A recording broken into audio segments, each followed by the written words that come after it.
Sir, मुख्यमंत्री ने जो आज घोषणा की इस्तीफा देने की, आपको आप किस तरह से देखते हैं इस फैसले को? देखिए, मुझे लगता है कि दिल्ली, हिंदुस्तान या पूरे विश्व में इस तरीके का उदाहरण आपको नहीं मिलेगा कि एक मुख्यमंत्री अदालत से बेल पाने के बाद खुद ये फैसला करता है कि अदालत ने तो मुझे बेल दे दी, मगर मेरी जनता जिस दिन मुझे अग्नि परीक्षा के अंदर पार उतारेगी उस दिन इस कुर्सी पे बैठूंगा। और अरविंद केजरीवाल जी ने कहा है कि मैं इन आरोपों से काफ़ी दुखी हूं। मुझे बेईमान कहा गया, मुझे चोर कहा गया।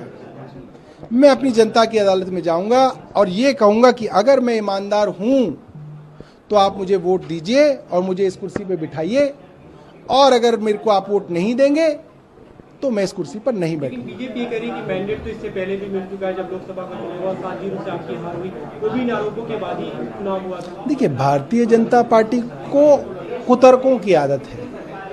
कुतर्क के अलावा भारतीय जनता पार्टी कुछ नहीं सीख सकती। क्या वो चुनाव अरविंद केजरीवाल को मुख्यमंत्री बनाने का चुनाव था?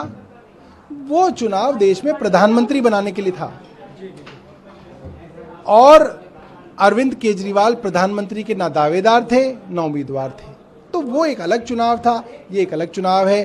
पिछले 3 बार से दिल्ली की जनता भारतीय जनता पार्टी को लोकसभा में वोट देती है और विधानसभा में 3 सीटें देती है, 8 सीटें देती है। तो भारतीय जनता पार्टी को सच्चाई मालूम है। सीएम ने नवंबर में चुनाव कराए जाने की वकालत की, उन्होंने इसकी मांग की। आपको लगता है कि विधानसभा भंग किया जाना चाहिए? अब आप लोगों की तरफ से इसका क्या प्रस्ताव जाएगा? देखिए, आम आदमी पार्टी हमेशा ये कहती है चाहे फैसला कोर्ट का हो या जनता को तुरंत होना चाहिए।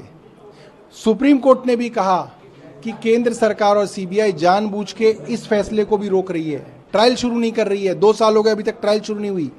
केंद्र सरकार चाहती है ट्रायल शुरू ना हो, फैसले ना हो, विधानसभा भंग किया जाएगा ताकि जल्दी। ये हम रिकमेंडेशन कर रहे हैं। हम कह रहे हैं केंद्र सरकार को कि जल्द से जल्द चुनाव कराया जाए। हम इंतजार करेंगे। अभी मुख्यमंत्री को चुनने की जो बात है कि पीएससी की मीटिंग में सभी विधायक दल की बैठक होगी, क्या जो चुने गए विधायक हैं या मंत्री उनमें से कोई मुख्यमंत्री बनेगा? देखिए, इसके बारे में अभी कोई चर्चा पार्टी के अंदर नहीं हुई है। मैं आपको ये बोल रहा हूं कि जो मुख्यमंत्री की कुर्सी है, ये कुर्सी अरविंद केजरीवाल का इंतजार करेगी, और हम विधायक, मंत्री या जो मुख्यमंत्री बने, उस सबका सिर्फ एक ही ध्येय होगा कि कैसे जनता की अदालत में इस अग्नि परीक्षा को पार करके अरविंद केजरीवाल जी को उनकी मुख्यमंत्री की कुर्सी पर बिठाया जाए। एक अंतिम सवाल, कई राज्यों में ऐसा दिखा कि जो नए सीएम बने चुनाव के बाद जो परिणाम है उसके बाद परिस्थितियां काफी बदली हुई दिखी। आपको लगता है कि ऐसी कोई आशंका? देखिए, ये तो अरविंद केजरीवाल का अपनी जनता के ऊपर भरोसा है।